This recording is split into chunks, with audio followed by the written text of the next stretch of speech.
ఇదివరకు మీరేమియో నా పేరట అడుగలేదు. మీ సంతోషము పరిపూర్ణమగునట్లు అడుగుడి, మీకు దొరుకును. యోహాను సువార్త 16వ అధ్యాయము 24వ వచనము. అమెరికా సివిల్ వార్లో ఒక బ్యాంకు అధికారికి ఏకైక కుమారుడైన ఒకతను యూనియన్ సైన్యంలో చేరాడు. తండ్రి అతన్ని చేరడానికి అనుమతి ఇచ్చినప్పటికీ ఆ నిర్ణయం తీసుకోవడం అతనికి చాలా బాధాకరమైనది. తన కుమారుడి వయస్సు ఉన్న సైనికులు ఎవరిని చూసినా తన కుమారుని చూసినట్టే ఉండేది. అతడు తన బ్యాంకు వ్యాపారాన్ని నిర్లక్ష్యం చేస్తూ వికలాంగులైన సైనికుల కోసం తన డబ్బంతా ఇచ్చేస్తూ ఉండేవాడు. అందుకు తన స్నేహితులు అభ్యంతర పెడుతూ ఉండేవారు. అతడు కొంతకాలం తరువాత వాళ్ళ మాటలు లక్ష్యపెట్టి ఇకపై అలా చేయకూడదని నిర్ణయించుకున్నాడు.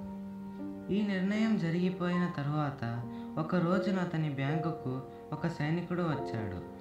అతని యూనిఫారం వెలిసిపోయి మురికిగా ఉంది. అతని శరీరంపై గాయపు మచ్చలున్నాయి.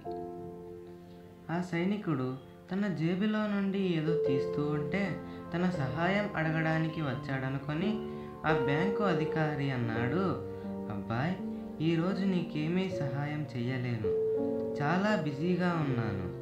మీ ఆఫీసర్ల దగ్గరకు వెళ్ళు, వాళ్ళు నీ సంగతి చూస్తారు." ఆ సైనికుడికి ఏమీ అర్థమైనట్టు లేదు.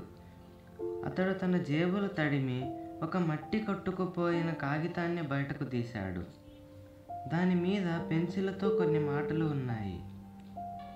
"నాన్నగారు, ఇతడు యుద్ధంలో గాయపడిన నా స్నేహితుడు. కొంతకాలం ఆసుపత్రిలో ఉన్నాడు. ఇతన్ని నాలాగే చూసుకోండి. ఇట్లు మీ కుమారుడు చార్లీ." బ్యాంకు అధికారి చేసుకున్న నిర్ణయాలన్నీ ఒక క్షణంలో మాయమయ్యాయి. ఆ సైనికుడిని తన భవనానికి తీసుకెళ్లాడు. చార్లీ ఉండే గదిలో అతన్ని ఉంచాడు. భోజనం బల్ల దగ్గర చార్లీ కూర్చునే కుర్చీలో కూర్చోబెట్టాడు. మంచి ఆహారం, విశ్రాంతి, తాను చూపించే ప్రేమ మూలంగా అతని ఆరోగ్యం తిరిగి వచ్చేదాకా ఉంచుకొని తిరిగి యుద్ధానికి పంపించాడు. "నేను చేయబోవు దానిని నీవు నిశ్చయముగా చూసెదవు." నిర్గమకాండము 6వ అధ్యాయము 1వ వచనము.